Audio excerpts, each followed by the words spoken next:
Hey everybody, how's it going? I'm Paul, I'm with the Dicey Review, and today we're going to be learning how to play the 1 to 4 player game Gutenberg, released by Portal Games.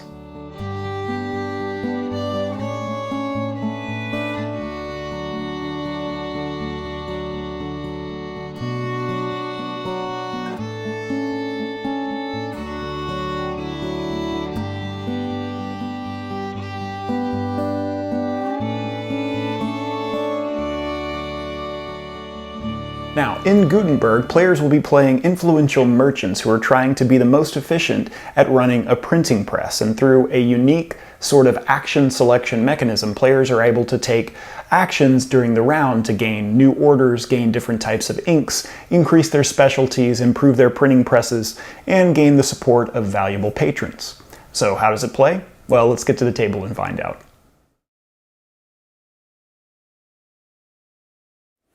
Gutenberg comes with all of the components that you see here, including a game board, 4 initiative boards, 12 used gear markers, a first player token, a current round marker, 32 gears, 12 gray cylinders, 4 printing house boards, 4 player screens, player components in 4 different colors, 1 bag, 48 ink tokens. The game also comes with 50 printing cards, 50 refinement cards, 10 specialty cards, 16 patronage cards, 10 planning cards, 4 execution cards, 34 initiative cubes, wooden letter block types including some cardboard spare type tokens, 10 character tiles, and guilders in different denominations of 5, 2, and 1.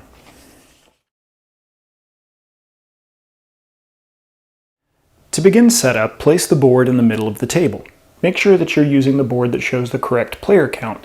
In our example, we're going to be setting up for a 2-player game. Then shuffle both decks of order cards, including the printing and refinement cards, and place a face-down deck next to the game board. Then, depending on the player count, draw a number of cards from each deck and place them face up next to the main board. Later during setup, players will select cards from these revealed cards to gather their starting orders. Then players will fill in any empty spaces on the game board with the appropriate cards from the appropriate deck. Place all of the ink tokens in the bag. Then draw ink tokens from left to right and fill the empty spaces on the board.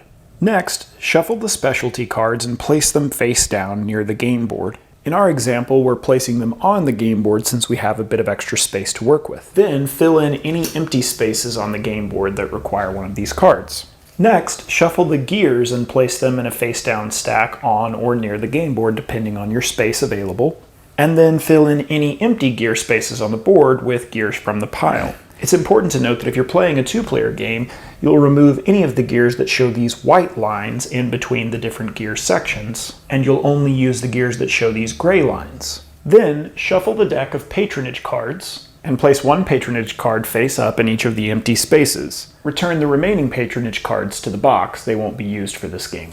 Place the round marker on the first space of the round track, then place all of the guilders or coins and type tokens in a general supply next to the game board. I'm leaving them in the storage boxes that they come in to keep them organized.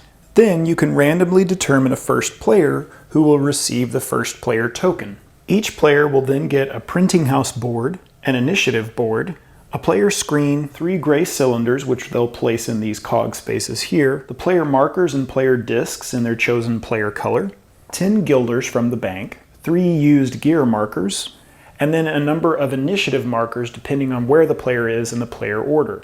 Each player will place 1 of their markers in the first space of this track along the bottom of their board, 1 each of these markers in the bottom of these 4 tracks, and the remaining marker would be placed next to their player board. Their other remaining circular marker would be placed on the 0 space of the score track. Then, beginning with the start player and then going in a clockwise direction, each player would select 1 order from the face-up cards that were prepared earlier in setup. To create a full order, a player can combine any refinement card with any printing card. For instance, a player could select these 2 cards. Once an order is selected, it's placed in one of the available spots next to the player's board. A player can hold at most 4 orders at any given time. And it's important to note that these 2 cards in an order are permanently linked. They can never be moved or swapped once they've been selected. Players would then, in reverse turn order, select a second pair of cards. Once that's done, the remaining 4 cards that weren't selected will be placed in the discard pile for the appropriate decks. Finally, each player will select 3 type tokens from the available pool, and then you're ready to play, beginning with the start player. It's important to note that there are also special characters that can be used once you're more familiar with the game, but the rulebook recommends playing without them for your first few games.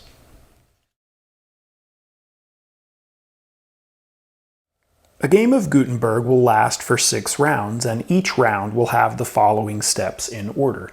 The first step is the turn gears step, which will relate to these gears once they're on the player boards. This step is skipped in the first round. In future rounds, once players have gears on their board, at the start of each round they will rotate their gears. They'll do this by fully rotating the gear so that the next section is lined up within this highlighted white active section. This will open up new options for them on which bonuses they can use in the round, and we'll get into this in more detail later. In the planning step, each player will use their initiative cubes to bid on action strength on each of the different lines of their initiative boards. Each of these initiative lines represents a different action on the game board. For instance, this first line would relate to these actions where players will get to select orders. This line will relate to this action where players are able to gather ink. Players are placing cubes on this board to try and determine the strength to see who will get to take the action first later in the round. In general, the more cubes a player has on a particular action, the better the chance they'll get to take that action first when these initiative boards are revealed later in the round, and we'll go over that in more detail in a moment. After each player has planned how they want to take their actions, each player would reveal their player screen showing how they've planned their actions. I've set these 2 initiative boards directly on the game board so that you can compare and see how things would be resolved. In the next phase, the execute actions phase, actions will be resolved from the top down, starting with the player who has the most cubes in that particular action. It's important to note that a player has to have at least 1 cube in an action to be able to participate in that action. So in this example, the first player wouldn't participate in this first action, taking orders, because they don't have any cubes in that row. The second player would then be next, and they would get to take that action. In the second action, where players are buying ink, the second player has more cubes than the first player, so they would get to take that action first. And then the first player would take the action next. In the third action, the first player has more cubes than the second player, so they would take that action first, followed by the second player. In the fourth and fifth action, there's a tie. Ties are always broken in favor of turn order. In this round, this is the first player, so they would get to go first, and then the second player would get to go, because they're next in turn order, and the final action would be resolved in the exact same way.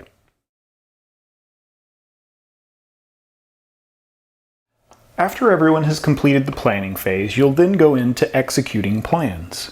When executing plans, players will start with the top action of the board and resolve each action working their way down. For each action that players will resolve, they will resolve that in turn order depending on how the actions were planned, like we just looked at earlier. The first action that players can resolve is taking orders. When taking an order, a player will select 1 printing card and 1 refinement card. So for instance, this player could select these 2 cards from the board and place them in one of their available order slots. Once these 2 cards are placed together, they can't be separated at all, and players only have space for 4 orders at any given time. If a player ever wants to take an order and they already have 4, they can do so, but first they have to discard one of their existing orders. Any cards that are left over after this action has been completed are discarded. It's important to note that in the game there are also optional rewards that can be given to give players an order. A player would gain an order as a reward by activating something that shows this symbol. Players can claim this bonus by activating this particular space on the board, but they may also gain this reward by activating gears or completing certain order cards, which we'll look at in more detail later. If players are given an order as a reward and they choose to gain that reward, they would draw 2 cards from both the printing and the refinement deck, and choose 1 printing and refinement card to keep as an order just like normal. Any cards not chosen would be discarded just like from the game board. And if players want to, anytime they're gaining an order as a reward, instead of from the game board, if they're not happy with the cards that they drew, then they can pay 2 guilders or 2 coins to draw 2 additional cards to select from. And it's important to note that these could be 2 cards from the refinement deck, 2 cards from the printing deck, or 1 of each. And they can continue to do this for as long as they can pay the coins to do it. It's important to note that paying 2 coins to draw 2 cards can only be done if someone is gaining an order as a reward, not by taking the main action.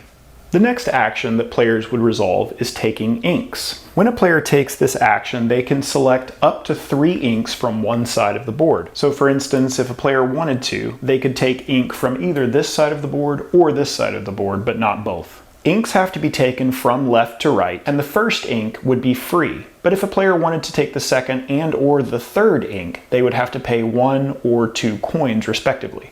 So for instance, a player could pay a total of 1 coin and take these 2 inks from the board. They would be placed next to their player board in a supply. Another player resolving this action after the first player could come and take this ink if they wanted to. They would just have to pay the cost associated, and once again they would have to start from left to right. So for instance, if the first player had just taken the free ink, a second player could come and pay 1 to take just this ink, or they could pay 1 and then 2 more to take this third ink as well. After this action has been completed by all players, any ink left on the board would be discarded back into the bag. The next action that players would resolve would be developing specialties. When resolving this action, players would select one of the available specialty cards from the main board. After selecting the card, they could then use the specialty card in one of 2 ways. They could either move up once for each symbol listed on the specialty card on one of these tracks. So for instance, with this card, the player could move up once on this track and once on this track. Or they could ignore the symbols on the specialty card and move up once on any other track. After all players are done resolving this action, these specialty cards would be discarded. As players move their specialty markers up along these tracks, they'll hit these certain milestones indicated by the Roman numerals along their track. Each time a player first reaches one of these milestones with one of their specialty cubes, for instance, if this player were to move next to this Roman numeral 2 with this specialty cube, they would get to move their marker on their reward track down here. So for instance, since this player reached this Roman numeral 2, and this Roman numeral 2 is listed on the reward track, they would get to move this marker 1 space forward, unlocking a bonus. If a player unlocks this reward, they would get to take 1 ink of their choice from the bag. If a player unlocks this reward, they would get to select an order as a reward, which we talked about a few minutes ago. If a player unlocks this bonus, they would get to select 1 type for free. It's also important to note that players only get to move the marker on their reward track for the first time they reach a milestone. So for instance, if a player were to move their specialty marker for a different specialty up to the level 2, they wouldn't gain any benefit from this reward track. There are other gameplay reasons why players want to move these markers up along these tracks, as well as in-game bonuses that can be unlocked. And the first time a player moves any marker up to the 4th, 5th, or 6th level along this track, they would get to move their reward marker to the next space appropriately. If a player would ever increase 1 specialty and their marker is already at level 6, they wouldn't get to move their marker, but they would gain 3 coins for each bump along this track they would have received. The next action players will resolve is improving their printing house. When players resolve this action, they would select one of the gears from the main board. They would then place that gear in the topmost available space on their player board for gears. Players need to make sure that one of the 3 sections on the gear aligns with this particular gear space's active section, which can be seen by this highlighted illustration on the player board. As gears rotate at the start of each phase, a different section of the gear will become active and can be triggered for a bonus during gameplay. Any gear placed on a player's board in the future has to mesh with the previous gears and align so that each gear has a section that lines up with that particular gear's active space. Each gear has 3 potential reward zones. Some gears may have blank spaces like this one shown here. If a gear's reward section is in the active space of that particular gear section on their player board, that means that players can utilize this section of their gear to gain a special benefit. It's important to note that this can be done at any time during the round. And if players choose to gain the reward of a particular gear in a round, they would mark that gear showing that it's been used this round. It's important to note that each gear can only be used once per round. So for instance, if players were to have used that gear and then triggered this gear's ability, they would no longer be able to activate any gears this round. This is unless, of course, they were able to get a third gear and then trigger it in that same round. The rewards that players can gain from gears will vary. For instance, this reward would allow a player to gain 1 green ink token from the bag. This reward would allow a player to exchange a gray ink token for 2 other tokens of any color. This reward would give a player 2 points for each order they show that needs a gray ink to complete. This gear section would give a player 1 increase on this particular specialty track. So the rewards gained will vary, and a full reference of all of the different rewards on each gear can be found in the back of the rulebook. If a player wants to, when resolving this action, instead of taking a new gear, they can, if they want to, choose to reposition one of their existing gears. For instance, they could rotate this gear and place it like that. A player board can have at most 3 gears. But if a player wants to take another gear, they can first discard one of their existing gears to add in the new gear that they want. It's important to note, however, that a player can't remove or reposition a gear that's already been used this round. After all players have resolved this action, any gears remaining on the board would be discarded. The last action that players will resolve in the round is the Patronage action. The players have one of 2 options when taking the Patronage action. They can either claim one of these 4 bonuses by placing their player marker on that bonus, and they would gain a different bonus depending on where they place their marker. For instance, they could claim 3 coins, take an order as a bonus, increase 1 specialty marker by 1 step, or take any 2 inks from the bag. If a player chooses one of these options, it's then blocked for the other players for the rest of this action. Or if players want to, they can take one of the Patronage cards. It's important to note that the round marker has to be above a Patronage card to unlock it to be able to take this as an action. So in round 1 and 2, players can't take any of the Patronage cards. They can only take Patronage cards starting in round 3, and then 4, 5, and 6. It's also important to note that players can't claim any of these Patronage cards until the round marker moves to the appropriate round space. It's also important to note that to claim a Patronage card, a player has to meet certain requirements. For instance, if a Patronage card shows a particular type of ink, players will have to spend those colors of ink, putting them back into the bag.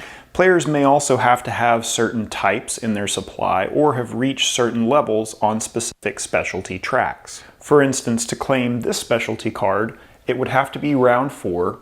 A player would have to return 2 blue inks to the bag and have 2 types with the letter I. The types wouldn't need to be returned, the player would just have to have them. In situations where a card would ask for a certain specialty level, the player would have to be at level 3 for this specialty and level 4 for this specialty.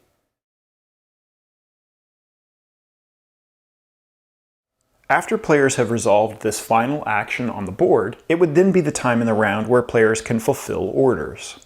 Players will complete orders in clockwise fashion, beginning with the start player. Every order will have 2 parts, the printing card and a refinement card. When fulfilling orders, players will need to fulfill the top part by having the indicated types. In this instance, the players would need an I and a U, and optionally, a player can also complete the refinement step of an order. To complete the refinement card, players will need to have special inks, and they'll potentially need to have certain levels of the indicated specialty. For instance, this player needs a red and a gray ink, and this specialty at a level of 3 to fully complete the refinement portion of this order. Players don't lose the types that they use to fulfill an order, they simply need to have them. So for instance, by having this I and this U and assigning them to this order, they've completed this portion of it and would gain 2 coins. If a player wants to use the inks indicated on the card to complete this portion of the refinement card, they would have to spend those inks by returning them to the bag. By doing this, the player would gain 4 points as well. If a player also has the indicated level on this specialty track, they would gain an additional 2 points, which they have as we see here. If players are able to complete both of the requirements on the refinement card like we see here, in addition to gaining these 2 benefits, they'll also gain the indicated bonus at the bottom of the refinement card for completing both of the goals. So by fully fulfilling this order, the player gains 2 coins, 6 points, and an additional 3rd coin. It's important to note that refinement cards are completely optional when fulfilling an order. If a player wanted to, they could simply complete the top portion of this order and gain 5 coins. They would be able to do this because they have the indicated types. And completing each section of the refinement card is optional as well. For instance, in this example, the player has the indicated ink types, but they haven't reached this level for this particular specialty. So if they wanted to, they could complete this printing card for 5 coins and this portion of the refinement card for 4 points. It's also important to note that if a player doesn't fully complete both sections of the refinement card, they don't get the bonus at the bottom of the refinement card for doing both things. So in this instance, the player would gain 5 coins and 4 points, but they wouldn't gain the additional 8 points for completing this bonus and completing both bonuses. After completing an order, both of the order cards are discarded to the appropriate discard pile, which would open up a new slot to get a new order. Any order that's unfulfilled, like this order over here, would simply remain to the next round. Players can also buy types at any point during the round. This is important because at the start of the game, players will only have 3 types. Buying additional types will have a cost listed depending on which number of type you're buying. Buying a player's 4th type will cost them 4 coins. Buying a 5th type will cost them 5 coins, etc. So in this instance, this player already has 6 types in their supply, so if they wanted to buy their 7th type, it would cost them 7 coins. And once again, this isn't an action. Players can simply buy types whenever they want to at any point during a round. It's also important to note that a type can only be used to fulfill one order. So for instance, this U couldn't be used for this order as it's already assigned to this one.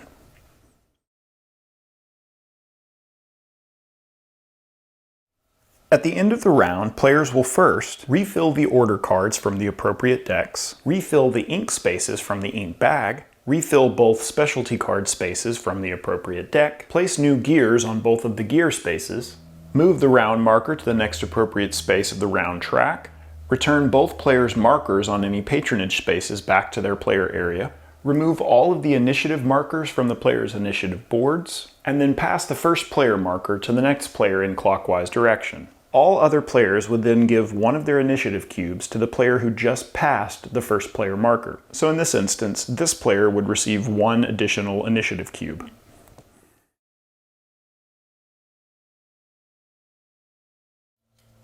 At the end of the 6th round, the game would be over, and players would score points for their position on the fame track, and additionally, they would score 8 points for each patronage card they received. They would score additional points for any specialty markers that have passed this level. So for instance, this player would score 3 points for both of these specialty markers for reaching these 2 levels. And they would score 1 point for any 3 coins they have left remaining.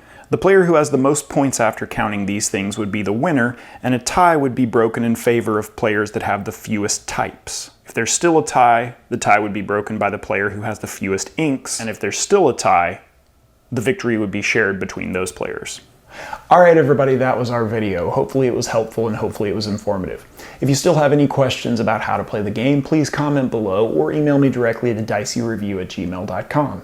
You can also connect with us on social media or by visiting our Board Game Geek Guild. And as always, if you find this content useful or helpful or just enjoy what I do, make sure to subscribe, like the video, and click the bell icon to make sure that you get notified whenever I release new content. Alright everybody, thanks so much for watching, and until next time, I'll see you at the table.